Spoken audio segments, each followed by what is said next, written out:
There is a kind of tired that makes rest worse. Not because you rested wrong, because rest was never the thing you were missing. You know the pattern, even if you have not named it. A weekend used to reset you.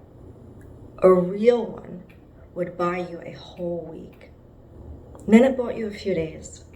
Now it buys you a morning.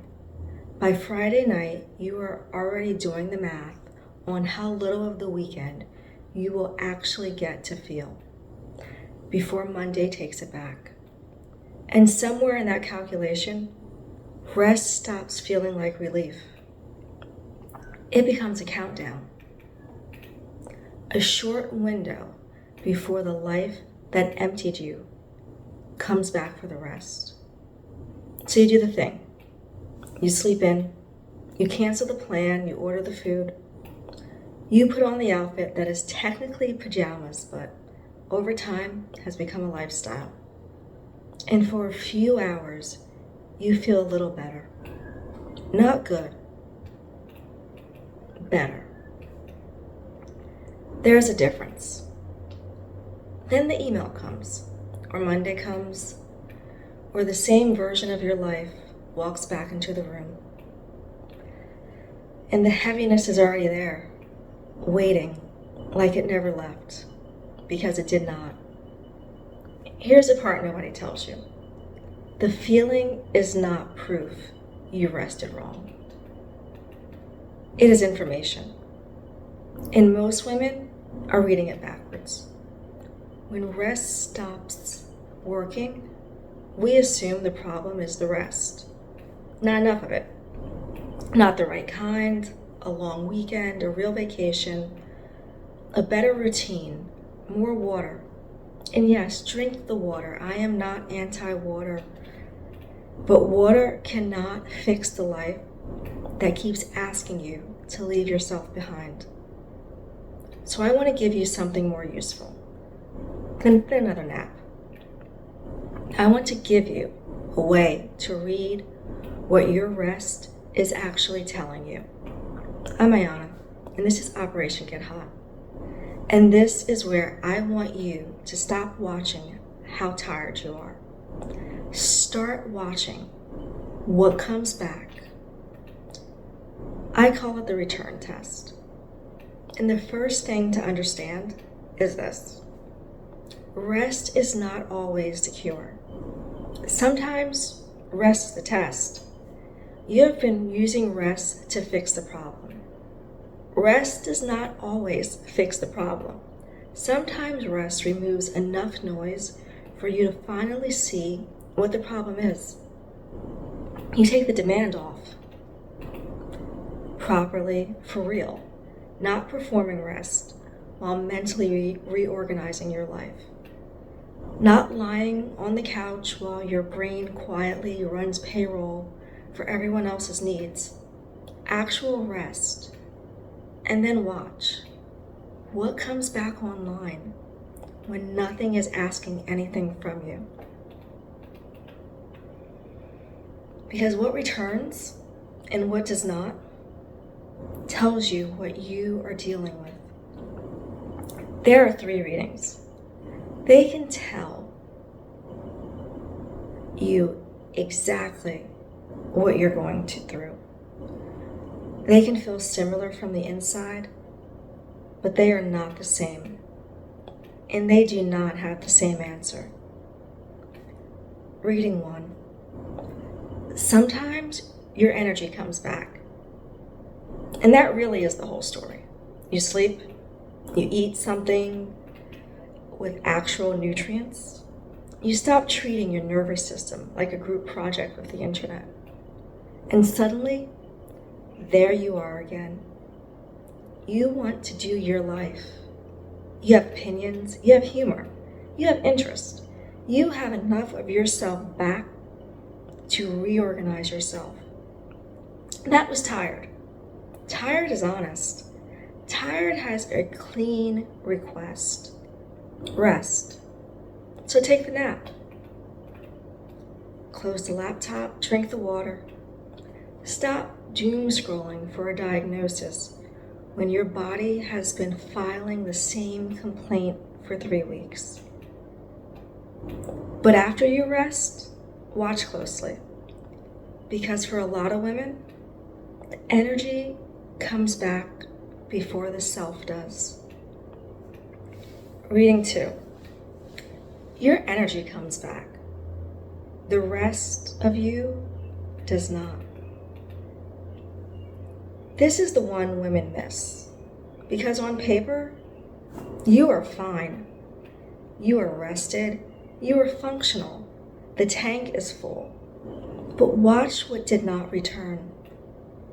Your curiosity. The part of you that used to follow a spark before you needed a reason. Your humor. Not the polite version of you keep available for everyone else to stay comfortable. The real one, the sharper one, the one that used to arrive before you edited it, your taste, your actual opinion about your life, what you like, what you hate, what you would choose if you stopped running every preference through a committee first. And the quiet one, desire. The one with no supporting evidence, no 5-year plan, no practical justification.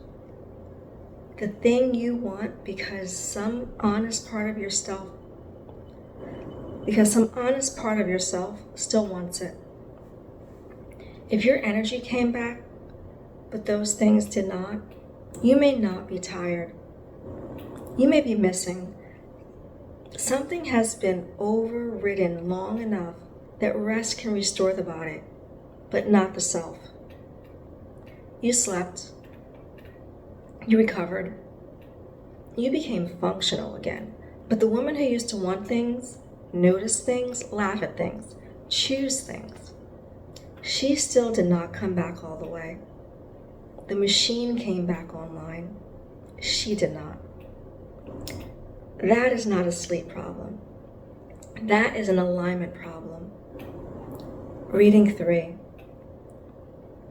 The third reading is the one to pay attention to. Nothing really comes back. You just become operational again. Rested enough to keep going. Recharged enough to walk back into the exact same thing that emptied you. That is not recovery. That is maintenance.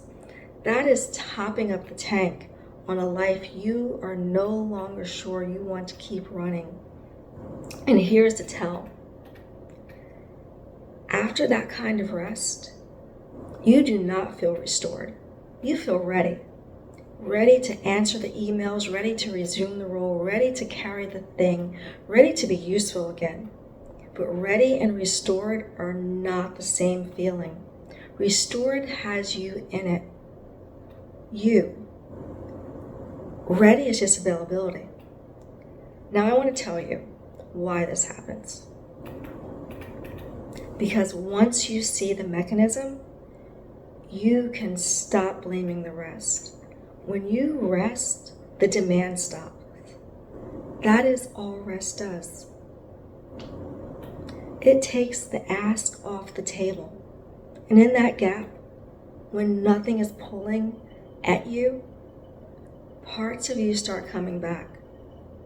A real opinion, a want with no permission slip attached. The version of you who finds things funny again.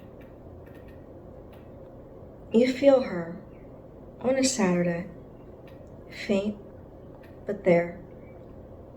And then Sunday night, you put her away. Not on purpose. You just look at that week in front of you and realize there is no room for her in it. So you shelve her, quietly. The way you put away a dress that still fits your body, but not the life you currently have. Monday does not come with a slot for that woman. who wants things. So rest keeps doing the job. It keeps returning her to you, and your life keeps refiling her before lunch. That is not a rest problem. You cannot outsleep it. You have been resting correctly and reshelving the result every single time for a long time.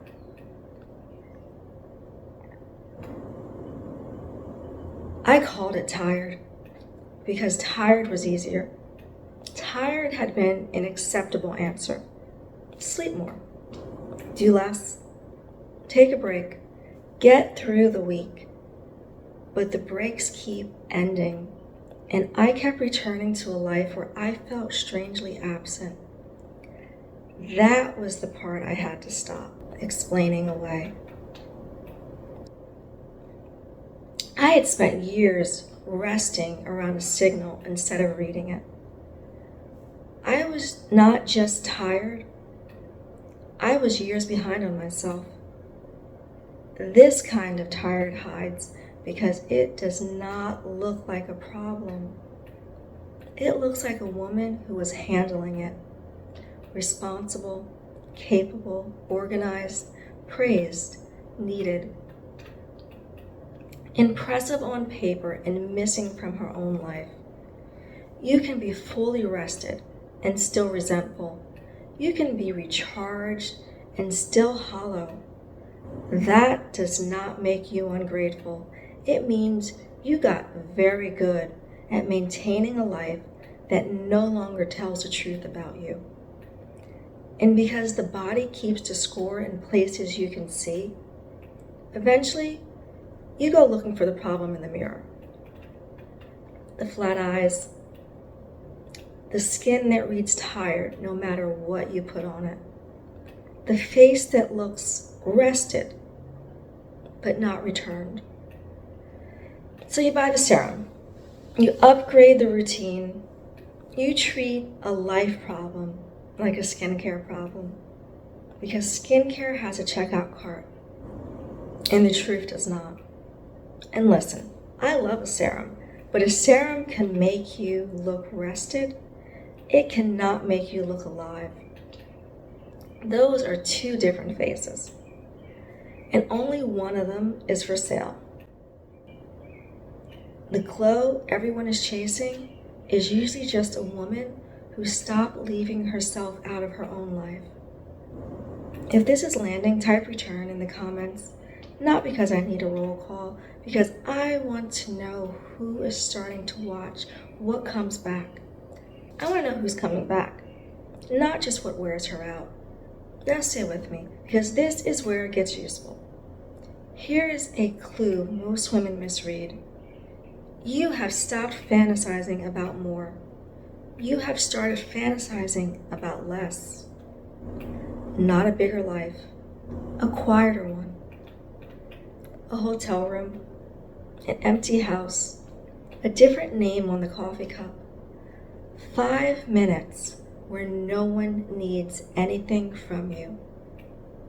We call that wanting a break, but listen closely. It is not really a break you are describing. It's an exit. The fantasy of disappearing is rest aimed in the wrong direction. You do not actually want to vanish from your life. You want your life to stop requiring your disappearance as the price of peace. Those sound the same at 11 p.m. on a Sunday. They are not. One is a vacation. The other is your life trying to get a word in. Now, before anyone turns this into a permission slip, this is Operation Get Hot, not Operation Abandon Your Responsibilities and Call It Healing. Nobody is telling you to stop showing up for your life. I am telling you to stop disappearing inside it and calling that rest. The point is not less life. The point is a life that actually has room in it for you. So when rest keeps failing, Stop trying to reach for more rest. Stop reading the rest you already took. Do these 3 things. First, use rest as a reading, not repair. Before your next real day off, name 3 parts of you that have gone quiet. Be specific, not I want to feel better. That is too vague. Name the actual thing, the opinion you stopped voicing, the thing you used to make, the curiosity you stopped following, the version of you who had plans that were not errands, chores, or obligations, dressed up as productivity. Then rest properly. Take the demand off the table, and afterward, check what came back. This is the information, because one honest weekend can tell you more than a year of better routines. Second, stop saving yourself for the big escape. The exit fantasy is seductive because it is total. The whole life gone, replaced, clean. But most of the time, you do not need the whole thing to disappear. You need proof that you still actually live here. So choose one thing a day that you do not run through a committee first. The song you play because it changes the air, not because anyone else approved the mood. The opinion said out loud instead of managed silently in your head. 10 minutes that are not useful to anyone but you. Small returns practiced daily do what a vacation cannot. They give your life somewhere to put you. So stop reshelving you every Sunday night. Third, change the question. Stop asking, how do I recover enough to keep going? And start asking, what am I recovering for? That question will tell you more than another weekend off ever will. Where is your life actually yours? Where is it performance? Where are you rested but still resentful? Where are you available but not alive? Where are you saying, I'm just tired, because the real sentence would cost you too much? You do not have to fix it all by Friday. That is not the assignment. The assignment is to tell the truth clearly enough that your next decision has a chance to be honest. And if you genuinely cannot tell whether you are at peace or just depleted, use the simplest version of the test. There is a difference between enough and numb. Enough feels settled. Numb just feels quiet. Peace lets you breathe. Depletion tells you not to bother. That is not the same thing, because sometimes rest is the answer, and sometimes rest is just what finally gets you quiet enough to hear the answer. Sometimes you will find out you were never burned out from your life. You were burned out from leaving yourself out of it. And once you see that, you cannot unsee it.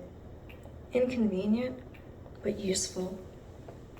So if you rest, and the same heaviness keeps coming back, faster every time, stop asking how to recover enough to keep going. Ask, what are you recovering for? That is the whole idea of what I do here. This is the place where you stop treating a life problem like a sleep problem and start telling the truth about what fits and what does not. No test, no performance, no rest as one more assignment for women who already do too much. Rest as actual returning to a life that has you in it. If you want to find out which reading you're in, I made a short free audit and linked it below. A few honest questions, about 2 minutes. And it will help you see whether you need a break, a boundary, or a bigger change. Start there. And if you want the deeper tools, I'll link the collection below too. Then drop a comment and tell me which reading you are in. The weekend that wore off by Monday morning, the different name on the coffee cup, the Saturday version of you that you put away Sunday night. I read them.